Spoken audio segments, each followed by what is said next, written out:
Student, আমি প্রিয়াঙ্কা বৈদ্য চলে এসেছি আরেকটা নতুন ভিডিও নিয়ে। তো আজকে আমরা আলোচনা করব মেডিকেল কলেজ কলকাতা, সেখানকার টার্গেট মার্কস কি হতে পারে নিট 2024-এর জন্য। তো আমি কিছু কিছু কলেজের টার্গেট মার্কস নিয়ে আলোচনা করছিলাম। তোমরা বলেছিলে যে টার্গেট মার্কসটা পরীক্ষার আগে একটা বলে দিলে তোমাদের প্রিপারেশন নিতেও খুব সুবিধা হচ্ছে। তো সেই জন্য আমি টার্গেট মার্কসগুলো বলে দিচ্ছি এবং সেই হিসাবে এগিয়ে যাও। অবশ্যই তোমাদের যে ড্রিম কলেজগুলো আছে সেখানে অবশ্যই তোমরা চান্স পেয়ে যাবে। তো আজকে মেডিকেল কলেজ কলকাতায় টার্গেট মার্কস নিয়ে আলোচনা করব। এর আগেও কিছু কলেজ আমি বলে দিয়েছি, অবশ্যই দেখে নেবে সেইগুলো। আচ্ছা, তো প্রথমেই টার্গেট মার্কস বলার আগে আমাদের দেখে নিতে হবে যে মেডিকেল কলেজের নিট 2023-এর রাউন্ড 1-এর কাট অফ কী গেছিলো। তো ইউআরদের জন্য দেখো যে 659 গেছিলো, এটা রাউন্ড 1-এর কাট অফ বলছি।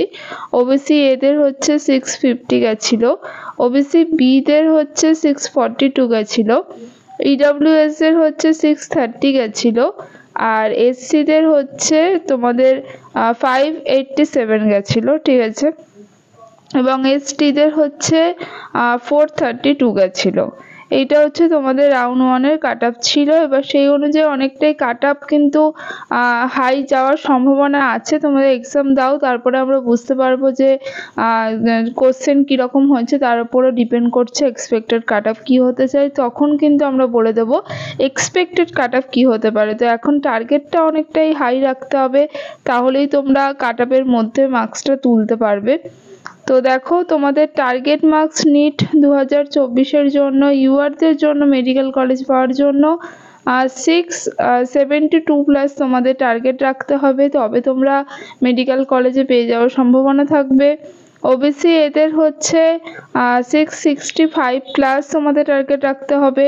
ওবিসি বিদের হচ্ছে 655+ টার্গেট রাখতে হবে।